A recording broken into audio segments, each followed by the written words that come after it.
Today, Monty cruises on up to Farmer State Bank in Kalispell, Montana to meet with his friend Greg Green and his 1939 Chevy Copper Rat Rod. Hey guys, I'm Monty with Cruise Kalispell. Welcome to Stay Tuned, the show where we talk to anybody and everybody about the coolest cars in Flathead Valley. We're here filming at Farmer State Bank with Greg Green and his 1939 Chevy Rat Rod. Greg Green. Hi, Monty. Thanks for coming out. I love the Copper Rat Rod. I've seen it at many car shows around the valley. Yes. Tell me a little bit about it. I guess you built it from the ground up.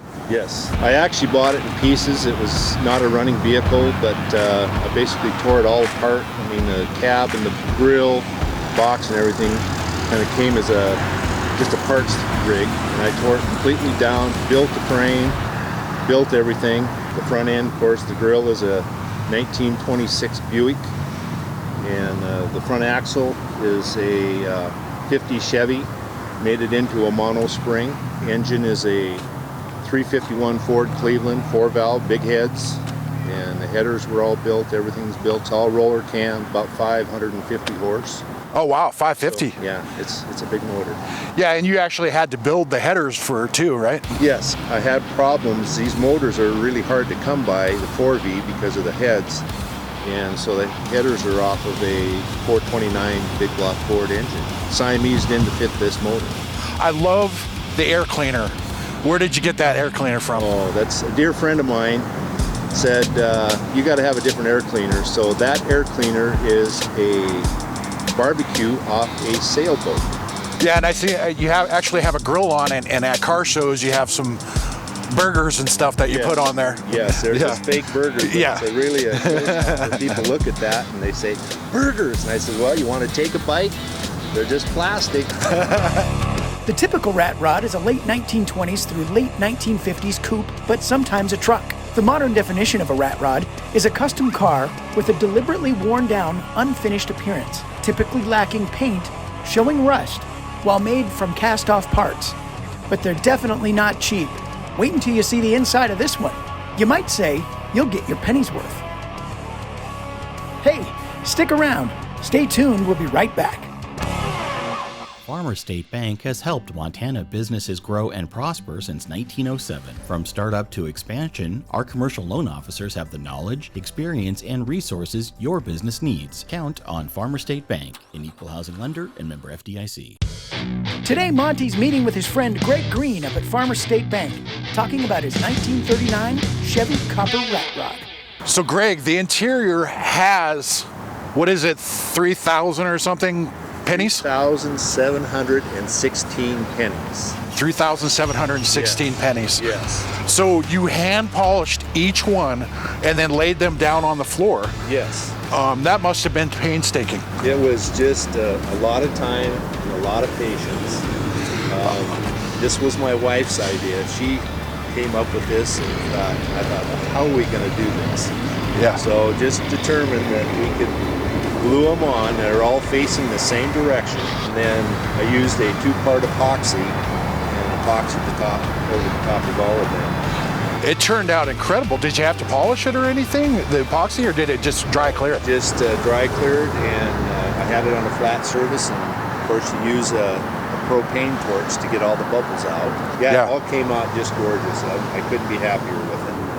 And you also have a keg that was found in Flathead Lake from Butte Brewing Company? I was looking for a keg for my battery box, and he says, well, I have one. And he lives in Summers, and he found this keg floating in Flathead Lake many, many years ago. And I was just stoked. He's brought up, he says, you can have it. Yeah, it's Butte Brewing Company, 1946. I love the touch. We have a dragonfly drinking beer out of the keg. So Greg, I gotta ask you, have you been robbing banks lately or something? Because it looks like this is a bullet in the side of the truck here. Yes, it is, Monty. It's kind of a funny thing. The cab has bullet holes on each side, one about approximately the same spot, but there was a bullet hole there, so I had some old mushroom bullets, and I thought, what better unique way to cover that hole up than to have a bullet sitting there that's already been shot? Yeah, I've definitely seen bullet holes in vehicles, but I've never actually seen the bullet on there, so that is so cool. Yes, it is. Yeah. Yeah. What's really neat about this car is a lot of special touches, individual touches, and a lot of hand fabrication. I really love the shovel heads on the front, and those represent your grandkids, right? Yes. Yeah, my granddaughter Natalie, she's on the left, and she was very picky about that. She had to have eyelashes, so they had to be built out of copper, and she has very long curly hair, so the cable represents her long hair. And my grandson is on the right, Connor, and he has to have bangs, so he used an old rake for his bangs. And they have railroad spike noses because you were in the railroad for a long time, right? Yes. So many cool things. If you look around, it's nonstop. There's just custom accents everywhere. Tell me about the copper on the roof. Well, a dear friend of mine, Mark Sanju, had basically a roofing business. The roof on this thing was in bad shape. I mean, it's rusted out through places. So Mark says, why don't you put copper on it? He just gave me all the copper, and that's what inspired me to do the copper rats. Yes, I love copper, and it certainly sets this off. Makes it one of a kind. I absolutely love it. Tell me about the horns. Are they loud? Oh, they're nasty. They're yeah, they're real nasty. So I found these old set of tubes for the horns, and they just didn't sound like much. So same friend that gave me the grill said, I've got a set of boat horns. So I siamesed those boat horns into the old horn devices themselves, and yes, they're nasty. I've got a little air compressor under the passenger seat and a tank that's in the rear keg back there that actually powers those horns. And these, what kind of shells are these? Those are 50 millimeter shells that came off of a landing vessel that a friend of mine had. I put them on there, mounted them. Friends of mine down at Vortec Manufacturing, I went out and built the bullets out of aluminum.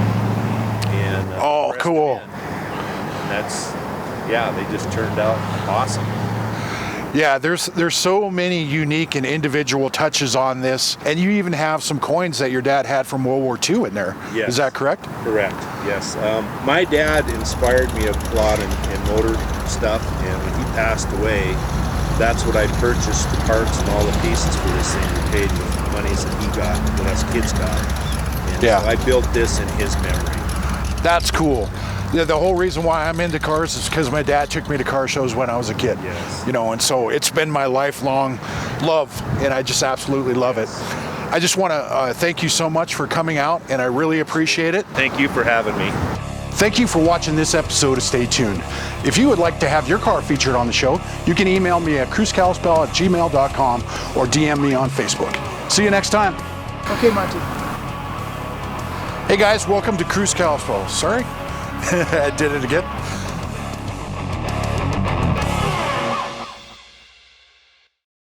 Cruise Kalispell's Stay Tuned, sponsored by Farmers State Bank.